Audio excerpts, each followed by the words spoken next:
از نمونه ایرانی سامانه توس چه میدانید؟ نمونه‌ای که سبب تولد یکی از مرگبارترین راکت اندازها در جهان شد.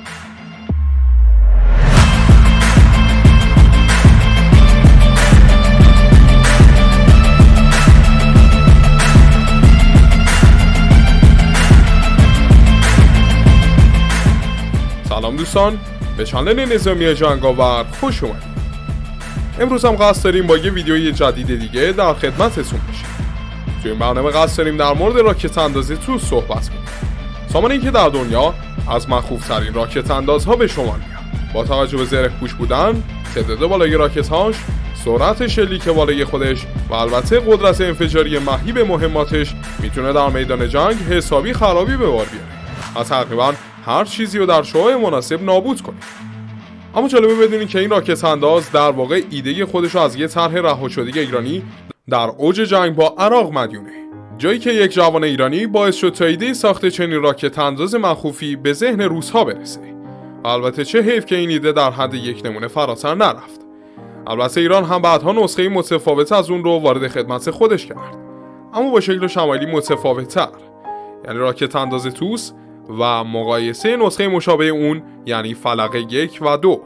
پس با ما همراه باشید تا در مورد این موضوعات و البته این موضوع که آیا ایران میتونه راکت اندازی در هیبت و اندازه توس بسازه یا نه بیشتر بحث کنیم.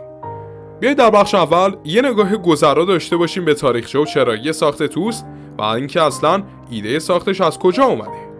در واقع ایده ساخت این راکت انداز مخوف از دل جنگ ایران عراق اومد، جایی که یک رزمنده ایرانی سعی در طراحی نوعی راکت انداز داشت که بتونه در تعداد بالا راکت رو در زمان کوتاهی شلیک کنه تا نفس دشمنی که در خط مقدم حضور داره رو ببره و از اونها تلفات بالایی بگیره. این ایده کاملا یک ایده پخته بود. چرا؟ چون اولا به دلیل زره‌پوش بودنش جان خدمه اون در امان بود و به این راحتی ها هم آسیب نمیدید و به همین علت میشد از اون حتی در خط مقدم هم استفاده کرد. دوما استفاده از یه لانچر 80 تایی که مهمات 122 میلیمتری قدرتمند و در تعداد بالا و با نواخت تیر بالا داشت میتونست دشمن رو حسابی بکوبه، چیزی که در نهایت به نسبت یک لانچر 80 تایی راکت کاتیوشا روی شاسی تانک تی-72 ختم شد.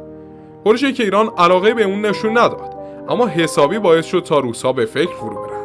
روس‌ها که در دهه 70 میلادی حسابی به راکت اندازی کوتاه برد با حجم تخریب بالا برای درگیری با نفرات پیاده و تأسیسات دشمن نیاز داشتن، دست به طراحی و پیشبرد پروژه ایرانی ها زدند. جایی که نهایتاً در اواسط دهه 80 میلادی اولین نمونه با نام توس 1 وارد خدمت ارتش شد تا در جریان درگیری‌های شوروی با افغان‌ها در پنجشیر اون را آزمایش کنن و با توجه به قدرت عملکرد عالی که داشت این راکت انداز مخوف سریعا وارد خدمت ارتش روسیه شد. توس که روی شاسی تانک تی-72 ساخته شده بود، از یه لانچر 30 تایی راکت‌های 180 کیلوگرمی ترموباریک استفاده میکنه که این راکت‌ها میتونن تخریب وحشتناکی را روی زیر ساخت‌ها و نفرات دشمن داشته باشن. این راکت اندازها که وزن کلش به بیش از 30 تن میرسه، میتونه راکت‌های ترموباریک 220 میلیمتری خودش از 3000 متر تا 6000 متر و در طی مدت زمان کمتر از 7 ثانیه شلیک کنه. این راکت‌ها از اونجایی که از مواد آتش‌زا و یا هواسوخت استفاده میکنن، میتونن هر کسی رو در شعاع فاصله 300 متر مربعی از بین ببرن. البته ارتش روسیه برای این راکت انداز مهمات ترک شونده هم توسعه داده. در کل این راکت انداز اینقدر کارایی قدرت بالایی داره که بتونه معادلات یک نبرد رو تغییر بده و حسابی به دشمن آسیب وارد کنه. برای مثال عراق که یکی از استفاده کننده های این راکت اندازه، بارها از اون علیه مواضع مستحکم سازی شده داعش استفاده کرد که هر بار باعث شد تا داعش متحمل تلفات و خسارات بسیار بالایی بشه. اما از تمام این نکات که بگذریم به بزرگترین مشکل اون میرسیم، یعنی جثه و تحرکش. درسته که توس روی یه شاسی زرهی نصب شده که ازش تا حد مناسبی محافظت میکنه، اما مشکل بزرگش همینه که تو میادین جنگی حسابی تو چشمه. در جنگ اخیر روسیه و اوکراین هم مشخص شد که جثه اون باعث میشه تا راحت توسط پهپادهای دشمن شناسایی بشه و به وسیله همون پهپادهای انتحاری و تیم‌های توپخانه یا ضد زره نابود بشن.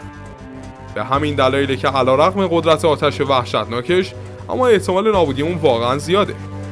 خصوصا اینکه نمیشه از اون در خیلی محیط‌ها و یا در مواجهه با گروه‌های چریکی دشمن استفاده کرد. به این علت ایران که یک تهدید امنیتی و نظامی روی زمین رو در بحث تروریست‌ها داره، سعی در ساخت راکت اندازی کرد که بتونه در زمین‌های مختلف حرکت و اقدام به عملیات کنه. راکت اندازی که هزینه ساختش کم و نرخ تولیدش بالا و ساده باشه. البته که در ساخت این راکت به مهمات قدرتمند توس روسی هم توجه شد تا قدرت تخریبش بالاتر بره. اما با همه این اوصاف چرا ایران که در واقع ایده ساخت این راکت انداز رو داده بود، هیچ وقت دست به توسعه و ساخت چنین راکت اندازی در این ابعاد نزد؟ چرا تصمیم گرفتیم تا نسخه متفاوت از اون رو تولید کنیم؟ چه مسائل و مشکلاتی این وسط وجود داره؟ بیاید در بخش بعدی برنامه به این سوالات پاسخ بدیم. خب در واقع همین اول کار باید بگم که ایران به کارایی چنین راکت اندازی حسابی واقف بود و همیشه علاقه خاصی به تولید نمونه‌ای مثل اون رو داشته. علاقه‌ای که سبب شد نمونه کوچکتر، چابکتر، ساده‌تر و البته ارزان‌تر توسط ایران ساخته بشه تا هم در خط مقدم جنگ با داعش مورد استفاده قرار بگیره و هم در کشور به صورت گسترده وارد خدمت بشه.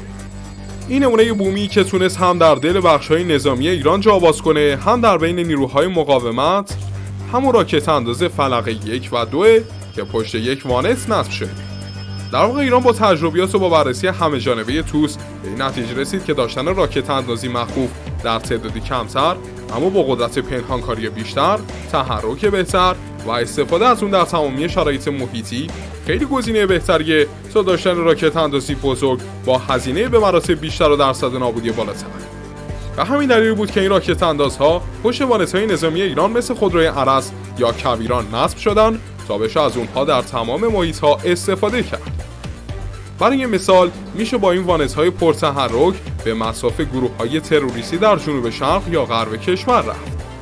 و چون کوچک و پرتحرک هستن میشه راحت اونها رو از دید دشمن استتار یا جابجاشون کرد. پس بیایید به مشخصات و ویژگی‌های این نمونه بومی هم نگاهی بندازیم تا بیشتر با این راکت‌های مخوف آشنا بشیم. ایران هم با توجه به نیاز خودش به راکت اندازی که بتونه راکت‌های مخرب و سنگینی رو در خط مقدم به سمت دشمن آتش کنه، دست به توسعه یه نمونه جالب زد که هم با توجه به کمبود بودجه نظامی ایران به مشکل نخوره و هم سادگی و قدرت تحرک عالی داشته باشه.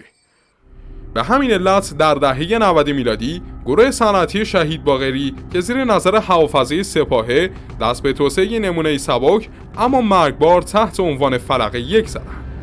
فلق 1 حاصل نصب لانچرهای 2، 3 یا 6 تایی راکت‌های 220 میلیمتری ترموباریکه که بیش از 110 کیلو وزن دارن که از این وزن 50 کیلوگرم اون رو وزن سر جنگیشون تشکیل میده. این راکت‌ها که از یک پیشران با سوخت جامد استفاده میکنن روی یک خودروی سبک جیپ یا سفیر نصب میشن که به اونها این امکان رو میده تا اهداف خودشون رو در بردهای زیر 10 کیلومتر به شدت بکوبن و بعد با سرعت مناسبی اون مکان رو ترک کنن. اما ویژگی جالب دیگه فلق اینه که میشه از اون در نسخه دریایی هم استفاده کرد و اون رو روی شناورها هم نصب کرد، جایی که نیروی دریایی سپاه بارها در آزمایش‌ها و تمارین نشون داده که از این راکت روی قایق‌های خودش بهره میبره. اما سالها بعد بود که ایران تصمیم گرفت تا نمونه‌ای سنگین‌تر و مخوف‌تر با نام فلق 2 رو رونمایی کنه تا بتونه قدرت خودش رو در دنیای راکت‌ها بالاتر ببره.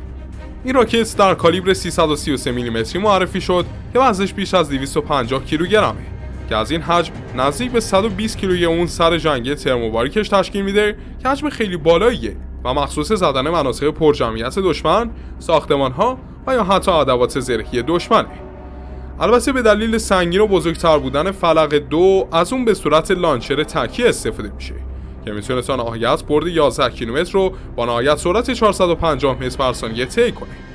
همچنین میشه اونها رو در لانچرهای 6 تایی نصب شده روی زمین هم استفاده کرد. یا میشه مجددا حتی از اونها علیه اهداف دریایی هم استفاده کرد که آسیب بسیار بالایی به اهداف خودشون میرسونه. راکت‌های سری فلق نشون دادن که میتونن عملکرد خیلی بهتری در برابر توس روسی داشته باشن. البته در برخی موارد برای مثال توس میتونه حجم بیشتری رو شلیک کنه. اما فلق نصب شده روی خودروهای تاکتیکی مثل ارس تحرک بهتری داره و میتونه خیلی درصد بقای بیشتری داشته باشه. فلق اونقدر گزینه مناسبی برای ایران و متحدانش که اکثرا به روش چریکی میجنگن بود که تونست به سرعت به گزینه اول اونها در بحث کوبیدن مواضع دشمن بدل بشه. ایران بارها در مواجهه با تروریست‌های جنوب شرقی و غربی کشور از این راکت‌ها استفاده کرد. بارها از اونها در جهت کوبیدن مواضع دشمن استفاده کرد و حتی اونها رو به متحدینش داد تا با اونها به دشمن آسیب بزنن. جایی که به صورت گسترده در عراق، سوریه و حتی نیروهای شیعه جنوب لبنان هم به کار گرفته شد و حسابی هم خوش درخشیدن. خیلی ممنونم که همراه ما بودید دوستان. بسیار سپاسگزار میشیم که چنل ما رو داخل یوتیوب و تلگرام دنبال کنید و از اخبار ویدیوهای نظامی جدیدتر مطلع بشید. تا قسمت‌های دیگه، خداگار و نگهدار.